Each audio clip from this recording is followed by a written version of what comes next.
Pakaan nyo, Venture Bill. Naging Christian ako nung Winter bag. PM. Ngayong 8 lang kasi as in talagang na-touch ako dun sa pastor na sa amin. Tapos yung nag-attend ako ng baptismal class. Doon ko na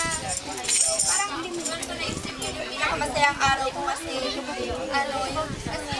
nagtiwala na ako sa Panginoon tapos parang may faith na ako sa Kanya, parang hindi na ako sa Bito yan, Gamart. Tapos yung Patabala ko yung bahay, Gamart. Hindi mo nang masaya kahit pabilisan ako sa chinilas. Binira nga kami ng soprano ron. Nang?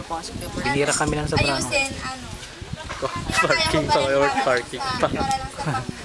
Hindi naman. Plano ko sa buhay. Mabait lang siya. Talaga yun yung may nagpa-park doon sa harap ng bahay niya. Yung parang sabi nga nila ako Bible. Pero gusto kong mag-share na lang sa